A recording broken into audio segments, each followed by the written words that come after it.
Hello there. What's going on, class?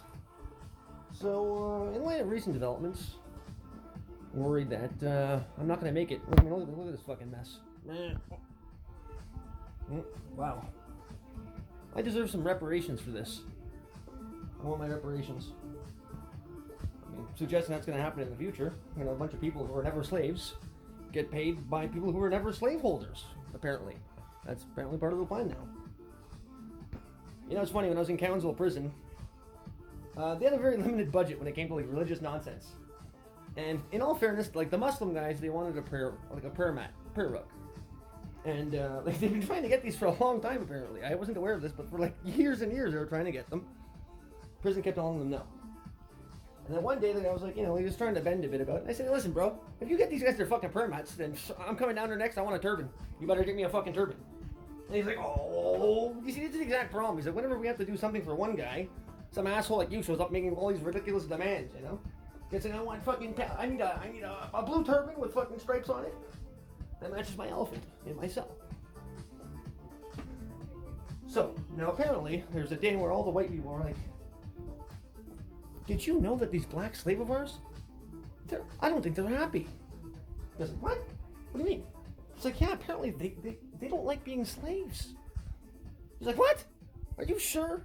He's like, yeah, I talked to them. They don't like it. That's crazy. He's like, well, I mean, what are we going to do? He's like, well, I've got to give them their freedom then. And that is apparently how, you know, we freed the slaves. That's what that's basically the story they teach you in fucking school to all the other morons. Did you hear that? Fucking werewolf out my door. Yeah, that's how they teach you in this fucking school books of how they ended slavery. You know, the way people are like, oh, you know, we gotta stop this. Just they don't like it. Let me tell you what really happened here, people. There's only one reason slavery ended. It was due to innovation of technology. You see, there was this guy, his name was Eli Whitney, and he invented a thing called the cotton gin. Around that same time, you have other people. You know, you got John Deere, he invents the combine. You know, good old John Deere. And I'll throw basic numbers at you. Let's say, for instance, you had 100 acres. You needed 100 slaves. But not anymore. If you buy one of these combines in a cotton gin, you only need 10 slaves. So if you have a lot of land, you know, you can make more money. Or if your land was limited, you can reduce the overhead cost. So, farmer goes out, buys his combine, buys his fucking cotton gin, and he's like, well, this morning I only need you 10. And 10 of them go work the fields. But here's where the problem arises. Ding, ding, ding, they ring the chow bell. When he goes to the food line, there's 100 people. He's like, no, whoa, you 90 didn't do anything today. Sit the fuck down. And they're, what? You have to feed us, sir. He's like, you didn't work today. What do you mean I gotta feed you? They're like, well, yeah, that's the arrangement.